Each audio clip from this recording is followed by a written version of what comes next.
das frases que eu mais gosto do meu pai, está escrito aqui no caderninho dele: tão belo como o nascer do sol pode ser o poente de nossas vidas.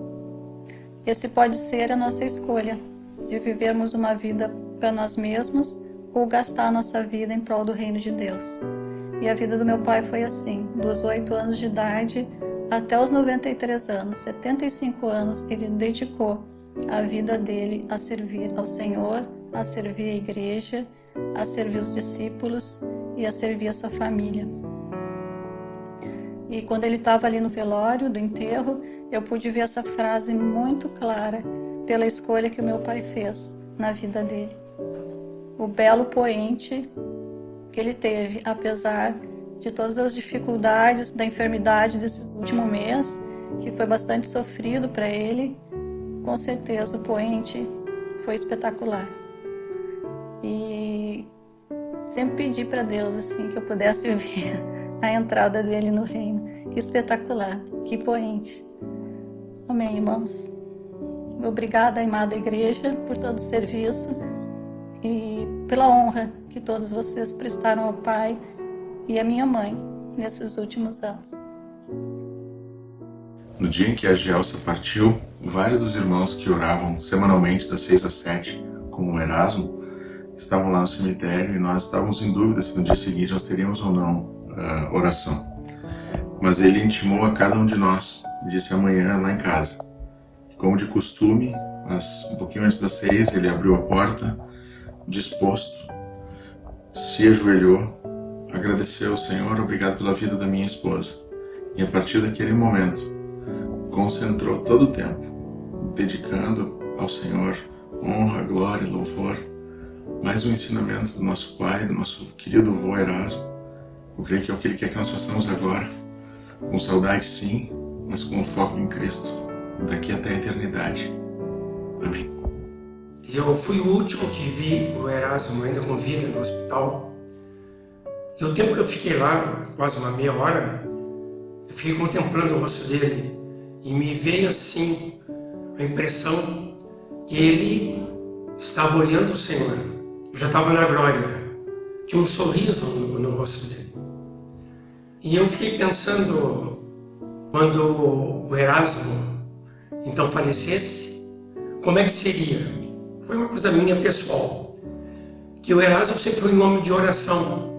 Então que ele estaria orando e ele, na sua oração, depois, olhos fechados, muitas vezes ele ficava de olhos abertos, mas de olhos fechados, então ele ia orar, ia dizer em nome de Jesus amém, e abrir os olhos e ele estaria na glória, olhando para Jesus, aquele que ele sempre amou, aquele que ele sempre pregou, aquele para quem ele sempre viveu. Queridos, o Erasmo deixa para nós aqui um exemplo de fé, de um homem santo, um homem de Deus, um pastor que nos abençoou muito, que foi bênção entre os seus colegas, os presbíteros, e ele deixa para nós as pegadas de Jesus. E devemos seguir exemplo de fé de um homem como ele. Por aqui passou um profeta de Deus, por aqui passou um homem de Deus. Tem um vídeo dele conclamando a igreja para orar. E esse é o clamor dele, uma igreja que ora, uma igreja que seja sempre avivada, cheia do Espírito Santo. E vamos seguir então o seu exemplo, que o Erasmo, da igreja militante, ele foi para a igreja triunfante. Queridos irmãos, Deus dirige a vida da gente quando a gente está em oração com o Senhor. Meus irmãos, nós temos um Pai que nos ama e que quer nos ouvir, e quer suprir as nossas necessidades. Nós temos que ser um povo de oração, meus irmãos. Nós oramos pouco. Às vezes nós cantamos 1 hora e oramos alguns minutos. Bem, Deus merece o louvor de 1 hora. Mas o Senhor quer vigílias e momentos de oração. Deus ama estar conosco. Meu apelo neste movimento, porque ele começou com oração. Tem que continuar em oração e tem que se mover em oração. Queridos, se eu puder fazer um pedido nesta hora, eu vou fazer. O mesmo pedido que John Wesley fez momentos antes da sua morte. Ele disse: eu não me preocupo com este movimento metodista. Eu me preocupo que ele se torne uma denominação um dia e perca o seu Espírito Santo. Nós não podemos caminhar para ser uma denominação. Nós temos que caminhar para ser cheios do Espírito e andar no Espírito, viver no Espírito, sem amarras nenhuma. Eu já estou lá para um dia o Senhor dizer assim: Erasmo, vem porque é da hora. Eu queria que os irmãos vivessem os mesmos momentos que nós vivemos no princípio, aonde éramos tudo dirigido pelo Espírito Santo. O Espírito que comandou, o Espírito que levou, o Espírito nos trouxe. E Ele nos levará até o fim. Amém. Queridos irmãos, para enfrentar os dias difíceis, nós temos o maior recurso que podemos alcançar, que é a oração. E eu peço que vocês estejam orando a Deus, porque só Ele pode nos ajudar. Desde criança, eu aprendi a orar.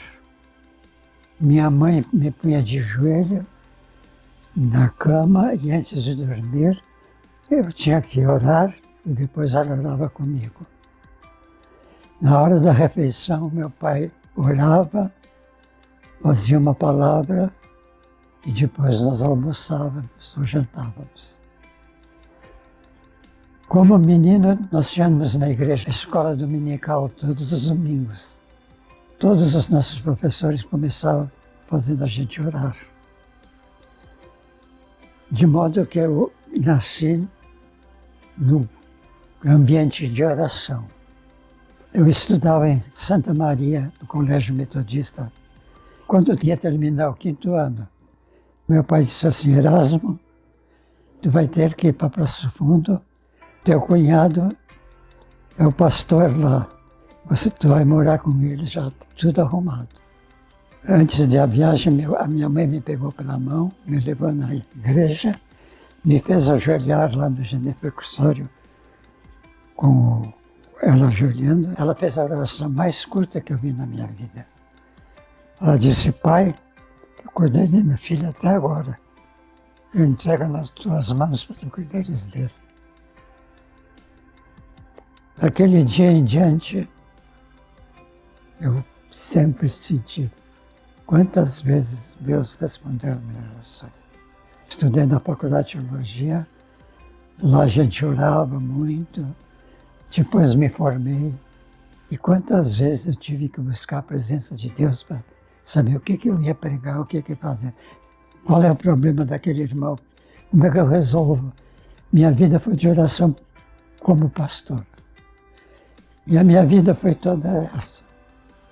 E eu vou parar aqui, porque senão nós vamos à noite contando outras que Deus tem feito e está fazendo até agora.